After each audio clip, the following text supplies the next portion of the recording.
एक बूढ़े गिद्ध की 5 बातें यदि ठीक से याद कर ली तो जीवन में कभी भी गरीब नहीं रहोगे।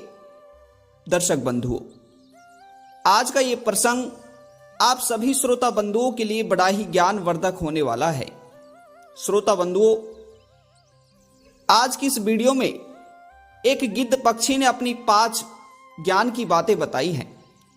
गिद्ध पक्षी ने कहा है, यदि जो भी मनुष्य इन 5 बातों को ठीक से समझ लेता है तो वह मनुष्य कभी भी जीवन में गरीब नहीं रहता। श्रोता बंधुओं, आज का ये मार्मिक और ज्ञानवर्धक प्रसंग आप सभी लोगों के लिए बड़ा ही काम का होने वाला है। आप सभी श्रोता बंधुओं से, दर्शक भाइयों से मेरा हाथ जोड़कर निवेदन है कि आज की इस कहानी के साथ, इस प्रसंग के साथ प्रसंग की समाप्ति तक बने रहे, क्योंकि बंधुओं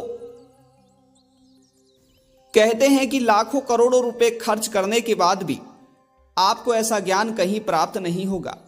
श्रोता बंधुओं, यदि आज नहीं तो आगे चलकर आपको कहीं ना कहीं हमारी वीडियो के द्वारा दिए गए ज्ञान का लाभ प्राप्त होगा।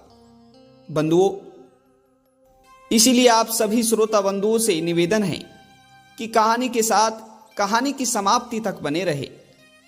और यदि अभी तक आप लोगों ने ज्ञानवर्धक कहानी यूट्यूब चैनल को सब्सक्राइब नहीं किया तो दर्शकों, चैनल को सब्सक्राइब अवश्य करें, क्योंकि आप लोगों के एक सब्सक्राइब करने से हमारा मनोबल बढ़ता है और हम आप लोगों के लिए ऐसी ही नई नई ज्ञानवर्धक और मोटिवेशनल कहानी लाने का प्रयास करते रहते हैं।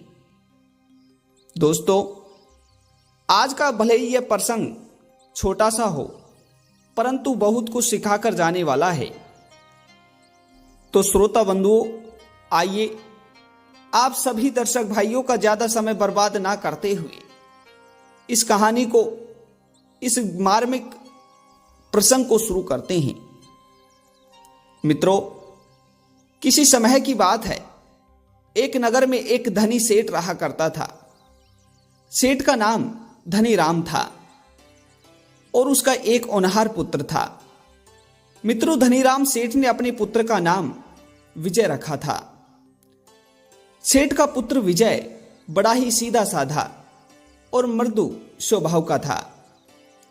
सेठ धनीराम ने अपने पुत्र को व्यापार के सिखाने के लिए बहुत कुछ सोच रखा था, परंतु सेठ धनीराम का पुत्र अभी बहुत छोटा था। बंधुओं, सेठ धनीराम अपने पुत्र को रोज रोज स्कूल में भेजा करता था और जैसे ही उसका पुत्र विजय स्कूल से पुनः आता तो सेठ धनीराम अपने पुत्र को स्कूल से आते ही अपनी दुकान में काम पे लगा देता और उसे रोज रोज काम के बारे में जानकारियां देता। मित्रों, अब तो सेठ धनीराम के पुत्र विजय को पढ़ते पढ़ते और अपने पिता की दुकान में काम करते करते काफी वर्ष हो चुके थे। अब तो सेठ धनीराम का पुत्र एक युवा पुरुष बन चुका था। मित्रों, परंतु सेठ धनीराम ने अपने पुत्र को व्यापार के गुण सिखाने के लिए बहुत प्रयास किया, पर विजय का मन भक्ति और सत्संग में अधिक लगता था। मित्रों, वह अक्सर संतों की संगत में रहता था और आध्यात्मिक की बातें सुनता था। अब तो नगर के बाहर एक जंगल में एक विशाल पेड़ था और उस पेड़ पर एक गिद्ध और उसकी पत्नी रहा करते थे। श्रोता बंधुओं, दोनों अत्यंत समझदार और दूरदर्शी थे। उस गिद्ध की दृष्टि दूर दूर तक थी। उस गिद्ध की समझने की शक्ति के कारण सभी पक्षी और जानवर उसकी बातों का आदर किया करते थे। मित्रों, उसी जंगल में एक संत का आश्रम भी था, जहां सेठ विजय अक्सर जाया करता था। मित्रों, संत का नाम बाबा विश्वनाथ था, जो संसार के मोह और माया से दूर रहने की शिक्षा दिया करता था। मित्रों, सेठ धनीराम को विजय की भक्ति से थोड़ा चिंता होने लगी थी, क्योंकि वह चाहता था कि उसका पुत्र व्यापार में कुशल हो और उनके धन को और बढ़ाए।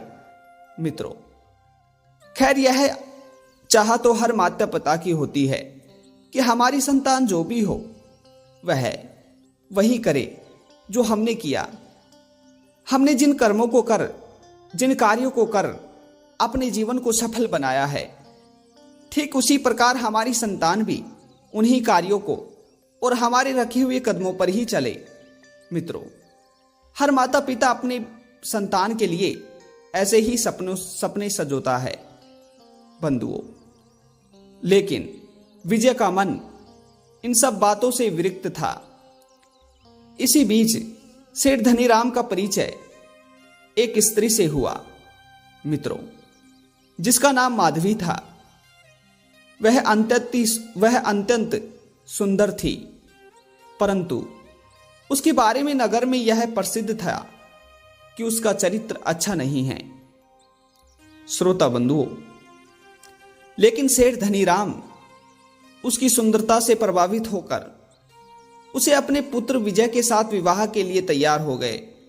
बंधुओं, किसी ने सत्य ही कहा है कि रास्ते में पड़ी चीज चाहे खोटा सोना हो, चाहे बेश्या स्त्री हो। इसलिए कहते हैं कि पर स्त्रियों में आसक्त पुरुष इन दोनों ही चीजों को मरते दम तक नहीं छोड़ते। श्रोता बंधुओं, उधर जो सेठ धनीराम का पुत्र विजय था, जो संत विश्वनाथ की शिक्षा के कारण सच्चे प्रेम और सादगी का प्रचार किया करता था, सेठ धनीराम का पुत्र इस विवाह से खुश नहीं था। श्रोता बंधुओं, पर पिता के आग्रह पर उसने मौन धारण कर लिया। एक दिन विजय संत विश्वनाथ के पास गया और उनसे अपने मन की बात कही। विजय ने कहा, बाबा, मैं इस विवाह के लिए तैयार नहीं हूं। मुझे माधवी का चरित्र संदेह लगता है। मैंने लोगों के मुख से कई सारी बातें सुनी। गांव के कुछ लोग माधवी के बारे में भिन्न भिन्न प्रकार की बातें करते हैं। बाबा, एक बात का तो आपको अक्सर ही पता होगा, आप पूजा पाठ करते हैं तो लोगों के मुख में आपके बारे में बातें पूजा पाठ की ही निकलती है। कहते हैं कि जो मनुष्य जो कार्य जब तक करे ना, तब तक उसकी चर्चा फैलना असत्य है। यदि कोई मनुष्य किसी काम को करता है तभी लोग उसकी चर्चा फैलाते हैं, बिना किसी कार्य को करे उसकी चर्चा नहीं फैलती। श्रोता बंधुओं, इसी तरह विजय उस बाबा से कहता है, लेकिन पिता के सम्मान के कारण मैं विरोध नहीं कर पा रहा, आप मेरी सहायता करें। श्रोता बंधुओं, अब संत ने विजय से कहा, बेटा, संसार में सभी घटनाएं कुछ सिखाने के लिए होती हैं, लेकिन सत्य और धर्म का पालन आवश्यक है। अपने दिल की आवाज सुनो, परंतु धैर्य से काम लो। गिद्ध पक्षी से मिलो, वह तुम्हें ज्ञान की बातें बताएगा और उन ज्ञान की बातों को सुनकर तुम अपने जीवन की इस बाधा से निकल जाओगे। श्रोता बंधुओं, अब तो उस संत की बात को सुनकर वह सेठ का पुत्र विजय संत से कहता है, बाबा, कौन गिद्ध और आप ये कैसी बातें कर रहे हैं? मैं तो शुरुआत से ही आपके ही शरण में था, तो मुझे इस दुविधा से निकलने का रास्ता भी आप ही बताओगे ना।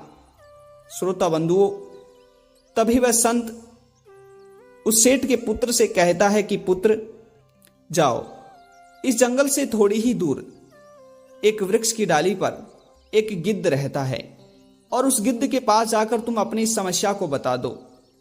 वही गिद्ध तुम्हारी समस्या का हल तुम्हें बताएगा।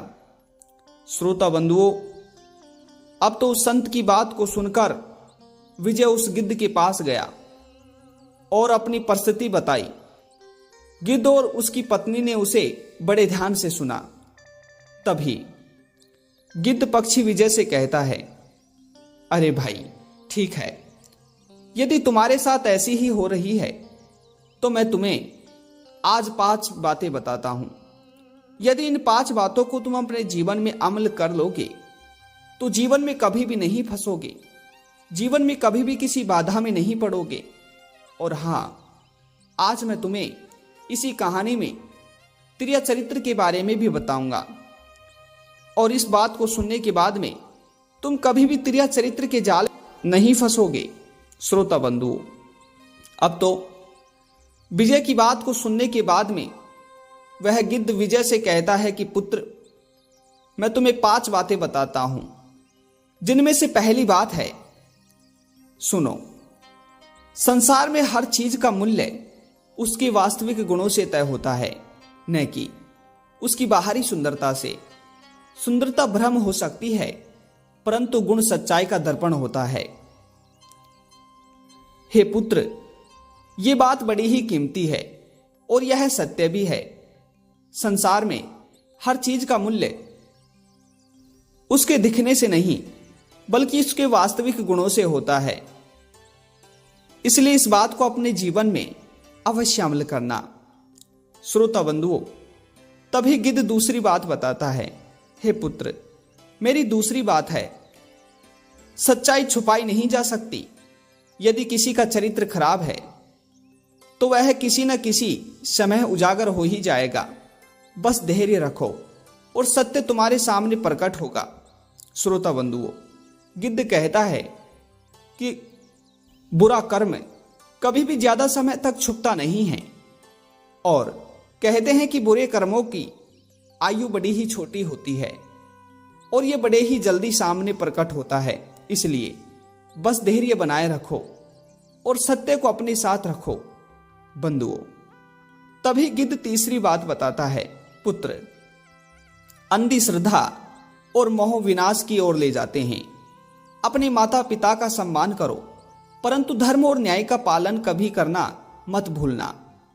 यदि ज्यादा अंधी श्रद्धा रखोगे और मोह में पड़ोगे, अर्थात ज्यादा अंधी श्रद्धा रखोगे और स्त्री के ज्यादा मोह में पड़ोगे, तो वह तुम्हें विनाश की ओर ले जाएंगे। परंतु यदि माता पिता का सम्मान करके अपने धर्म और न्याय का पालन करोगे, तो कहते हैं कि ऐसे लोगों को स्वर्ग में आश्रय मिलता है। हे पुत्र, मेरी चौथी बात और सबसे कीमती बात, त्रिया चरित्र को समझना कठिन होता है। एक महिला का वास्तविक चरित्र उसके कर्मों से प्रकट होता है, न कि उसके शब्दों से। केवल सुंदरता से प्रभावित होकर निर्णय मत लेना।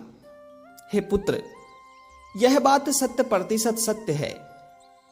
कहते हैं कि इस त्रिया चरित्र एक स्त्री के ठीक तरह से रचे गए दंभ का पार आज तक ब्रह्मा भी नहीं समझ पाए, तो भला मनुष्य की तो औकात ही क्या।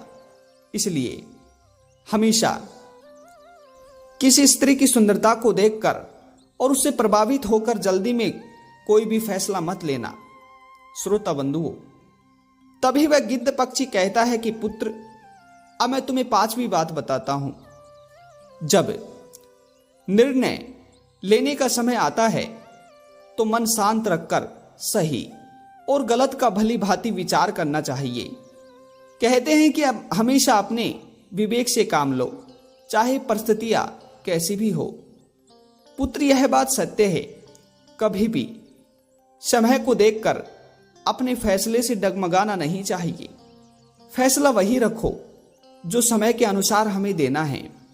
हे पुत्र, अब जाओ और तुम अपने पिता से जाकर विवाह के लिए मना कर दो। श्रोता बंधुओं, उधर विजय ने गिद्ध की 5 से 5 बातें ध्यान से सुनी और वह संत विश्वनाथ के पास गया और उसने बाबा से कहा, बाबा, गिद्ध ने मुझे सत्य की राह दिखाई है। अब मैं अपने निर्णय पर अडिग रहूंगा। दर्शक बंधुओं, अब तो कुछ ही समय बाद माधवी का असली चेहरा सबके सामने आ गया। वह सेठ धनीराम के धन पर नजर बनाए रखी थी और उसके अनेक अनैतिक संबंध भी उजागर हो गए। श्रोता बंधुओं, अब तो सेठ धनीराम ने अपने पुत्र से माफी मांगी। सेठ धनीराम की आंखों में आंसू भरे हुए थे और सेठ धनीराम अपने ही पुत्र विजय की समझदारी की प्रशंसा करते रहे। श्रोता बंधुओं, उधर विजय ने संत और गिद्ध के ज्ञान के कारण अपने जीवन को सही दिशा में मोड़ लिया। बंधुओं, इस प्रकार विजय ने अपने जीवन मार्ग में गिद्ध की 5 ज्ञान की बातों का पालन किया और संत विश्वनाथ की शिक्षा के अनुसार जीवन जीने लगा।